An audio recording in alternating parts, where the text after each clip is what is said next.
Welcome to steno ज्ञान point. दोस्तों, आपकी यूट्यूब चैनल स्टेनो ज्ञान पॉइंट में आपका बहुत बहुत स्वागत है। दोस्तों, इस वीडियो के माध्यम से आपके लिए लेकर आए हैं दो टाइप की डिक्टेशन। एक 70 शब्द प्रति मिनट की डिक्टेशन होगी और उसके जस्ट बाद 80 शब्द प्रति मिनट की डिक्टेशन होगी। दोस्तों, डिक्टेशन की PDF अगर आप प्राप्त करना चाहते हैं तो वीडियो के डिस्क्रिप्शन में दिए गए लिंक को फॉलो करके आप वहाँ से प्राप्त कर सकते हैं।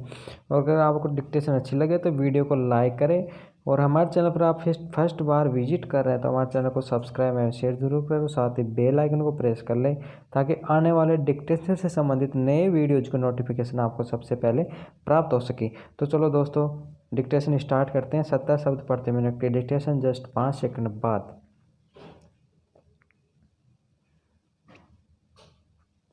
Yes, start. कोरोना महामारी से निपटने के लिए सरकारों की ओर से लंबे चौड़े दावे किए जा रहे हैं और चौकसी बरतने की खबरें आ रही हैं। विराम, लेकिन हकीकत में सरकारी इंतजाम जैसे दिख रहे हैं उससे साफ जाहिर है कि जितनी शिद्दत घोषणाओं और दावों को लेकर दिखाई जाती है उतनी ही संजीदगी से उन पर अमल नहीं किया जाता है। विराम, कायदे से जिस मरीज से कोरोना के मरीजों और उनके इलाज को लेकर जैसी व्याख्याएं और चिंताजनक आंकड़े आ रहे हैं उन्हें देखते हुए बिना किसी लापरवाही के मुहल्ले से लेकर निर्धारित अस्पतालों तक में ठोस इंतजाम और वहां ड्यूटी पर तैनात स्वास्थ्य कर्मियों और चिकित्सकों का संवेदनशील बर्ताव सुनिश्चित किए जाने की ज़रूरत है। विराम, अक्सर ऐसी खबरें आ रही हैं जिनसे लगता है कि दावों के बरक्स सरकार ने कोरोना संदिग्धों और मरीजों को उनके हाल पर छोड़ दिया है। विराम, कोरोना के संक्रमण की जांच को लेकर एक युवक को जिस तरह की स्थितियों का सामना करना पड़ा वह व्यवहार में इलाज और निगरानी की हकीकत को बयान करने के लिए काफ़ी है। विराम, खबर के मुताबिक एक युवक ने अपनी व्यथा इस रूप में बताई कि उसके एक चचेरे भाई को कोरोना संक्रमण की पुष्टि हुई थी और इसी वजह से अपने भीतर हल्के लक्षणों को देखकर उसमें भी अपनी जांच कराने का फैसला किया। विराम, लेकिन प्रयोगशालाओं को खोजने से लेकर रोहिणी स्थित एक अस्पताल तक में उसे जांच कराने में निराशा हाथ लगी। विराम, पैरा, यह हैरानी की बात है कि अगर किसी व्यक्ति को खुद ही संक्रमण होने का संदेह होता है और वह जांच के लिए हर संभव कोशिश करता है तब भी उसे निराशा हाथ लगती है। विराम, जबकि जांच का काम अव्वल तो सरकार को खुद ही बेहद गंभीरता से कराना चाहिए। हर स्तर पर इसके इंतजाम होने चाहिए। दूसरे कि अगर कोई व्यक्ति खुद से ही जांच कराने आगे आता है तो उसे उसकी आसान पहुंच में जांच और इलाज की सुविधा होनी चाहिए थी। लेकिन प्रयोगशालाओं को खोजने से लेकर अस्पताल तक की दौड़ धूप करने के बावजूद अगर किसी कोरोना संदिग्ध को जांच के मामले में निराश होना पड़ता है तो इसे कैसे देखा जाएगा? अगर वह व्यक्ति सचमुच संक्रमित होगा और उसके जरिए संक्रमण अन्य लोगों तक फैलेगा और किसी की जान चली जाएगी तो इसके लिए किसे जिम्मेदार ठहराया जाएगा? अगर जांच को लेकर ही इस तरह की कोताही या उदासीनता दिखाई जा रही है तो क्या इलाज को लेकर भी किसी के भीतर संदेह पैदा नहीं होगा?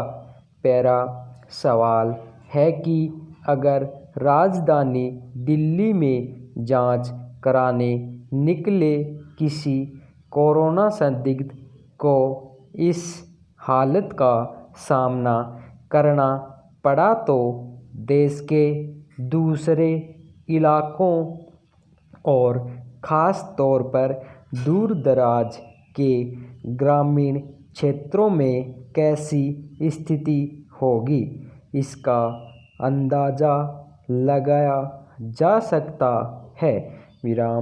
कई जगहों से ऐसी खबरें आ चुकी हैं कि अगर किसी व्यक्ति को खुद के संक्रमित होने की आशंका हुई और वह जांच के लिए गया तो उसे महज सामान्य पूछताछ करके उसके संक्रमण से मुक्त होने का नतीजा बता दिया गया। जबकि इस बीमारी की चपेट में आने के बाद जांच के लिए बाकायदा एक निर्धारित चिकित्सकीय प्रणाली है और उसके परिणाम के आधार पर मरीज की निगरानी, उसके एकांतवास और इलाज की समुचित प्रक्रिया शुरू की जाती है। लेकिन अगर जांच को लेकर उदासीनता की व्यवस्था रहेगी तो किस तरह कोरोना को काबू में किया जा सकेगा? धन्यवाद। अब दोस्तों डिक्टेशन अपनी स्टार्ट होगी। 80 शब्द प्रति मिनट की डिक्टेशन जस्ट 5 सेकंड बाद। Yes start. गुजरे एक महीने के दौरान पूर्वी लद्दाख में वास्तविक नियंत्रण रेखा के पास भारतीय क्षेत्र में घुसपैठ कर चीन ने जिस तरह की आक्रामकता दिखाई वह अब शांत पड़ चुकी है। चीनी सैनिक पीछे हट गए हैं और अपने तंबू भी उखाड़ लिए हैं। लेकिन इस बात की क्या गारंटी है कि भविष्य में चीन अशांति पैदा करने वाली इस तरह की गतिविधियों को अंजाम नहीं देगा? भारतीय इलाकों में चीनी सैनिकों की घुसपैठ की घटनाएं अक्सर होती रही हैं।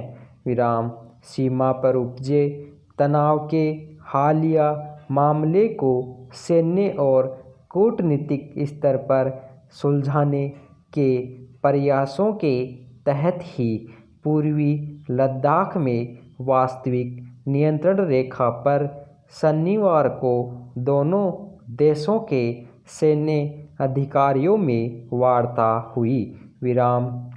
हालांकि यह शुरुआती बैठक है और इससे कोई नतीजे निकालना जल्दबाजी ही होगी। विराम।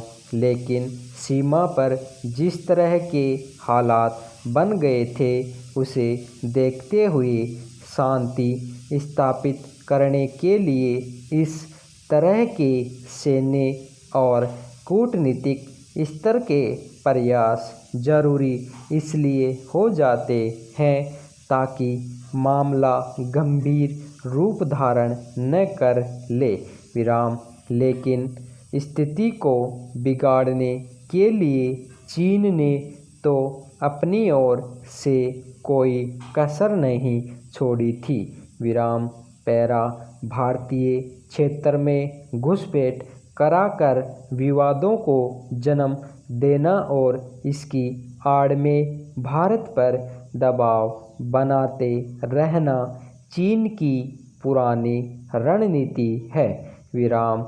यह तथ्य और हकीकत तो चीन की सत्ता और सेना दोनों ही समझते हैं कि भारत के किसी भी इलाके पर कब्जा कर लेना उनके लिए अब आसान नहीं होगा। विराम। भारत अब 1962 वाला देश नहीं है। विराम। चीन की तरह ही भारत भी परमाणु शक्ति संपन्न राष्ट्र है। विराम। दरअसल भारतीय क्षेत्र में घुसपैठ जैसी गतिविधियां इन इलाकों में भारत द्वारा किए जा रहे ढांचागत विकास के विरोध का प्रतीक है। विराम। भारतीय सेना ने सीमाई इलाकों में जिस तरह का मजबूत बुनियादी ढांचा खड़ा कर लिया है, सड़कें बना ली है, हेलीपैड बना लिए हैं, उनसे चीन की नींद उड़ी हुई है। विराम।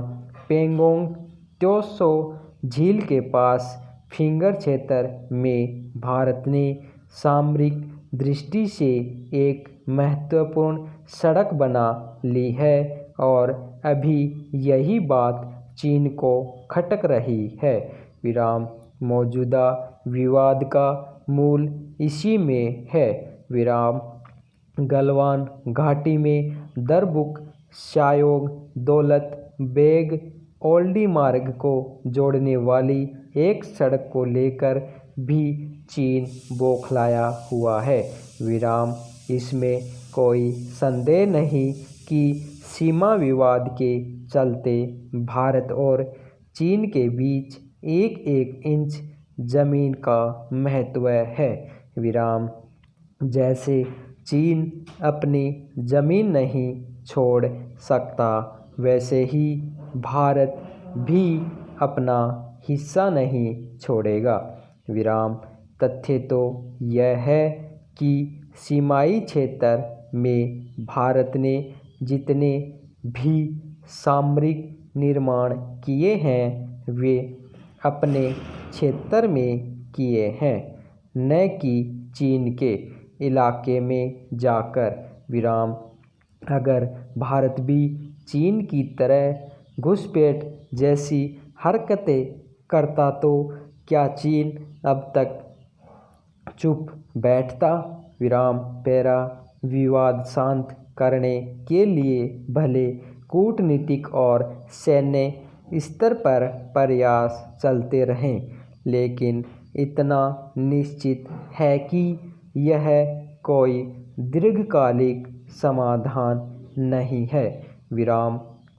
चीन एक तरफ सदियों पुराने संबंधों की दुहाई देता है, भारत से शांति और सद्भाव की अपेक्षा रखता है, भारत को एक बड़े बाजार के रूप में देखता है, जो उसकी अर्थव्यवस्था की मजबूती के लिए सबसे ज़रूरी है। लेकिन फिर भी इस तरह के विवादों को खड़ा कर हर बार वैमनस्यता को जन्म देता है, जो उसकी दोस्ती का सबसे विरोधाभासी रूप है। 3800 किलोमीटर लंबी सीमा का विवाद शांति और तार्किक